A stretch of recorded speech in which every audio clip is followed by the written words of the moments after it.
ವಿಜಯನಗರ ಜಿಲ್ಲೆಯ ತಿಮ್ಲಾಪುರ ಗ್ರಾಮಕ್ಕೆ ಸಮೀಪವಿರುವ ಚಿಲಕನಟ್ಟಿ ಟೋಲ್ ಪ್ಲಾಜಾ ಸಮೀಪ ಭಯಾನಕ ಅಪಘಾತವೊಂದು ಸಂಭವಿಸಿದೆ.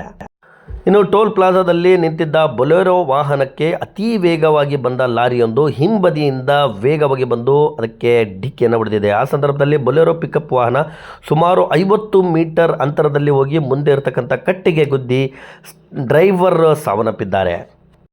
ಇನ್ನು ಅದೇ ಬೊಲೆರೋದಲ್ಲಿ ಪ್ರಯಾಣಿಸುತ್ತಿದ್ದ ಮತ್ತೋರ್ವ ವ್ಯಕ್ತಿ ಶ್ರೀಶೈಲ್ಗೆ ತೀವ್ರ ಗಾಯಗಳಾಗಿದ್ದು ಆಸ್ಪತ್ರೆಯಲ್ಲಿ ಅವರು ಕೂಡ ಚಿಂತಾಜನಕ ಸ್ಥಿತಿಯಲ್ಲಿದ್ದಾರೆ.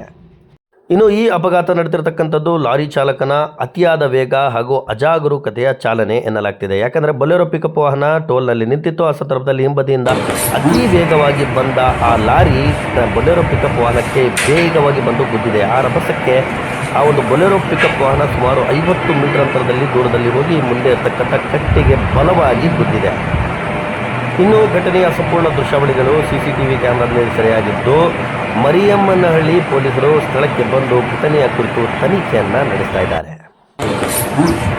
ಇನ್ನು ಅಪಘಾತದ ತೀವ್ರತೆಗೆ ಬೊಲೆರೋ ವಾಹನ ಸಂಪೂರ್ಣವಾಗಿ ನುಜ್ಜುಗುಜ್ಜಾಗಿದ್ದು ಅದರಲ್ಲಿ ಡ್ರೈವರ್ ಬಸವನ ಬಾಗೇವಾಡಿಯ 37 ವರ್ಷದ ಈರಣ್ಣ ಮಗ್ಗಿ ಎಂಬುವರು ಮೃತಪಟ್ಟಿದ್ದಾರೆ.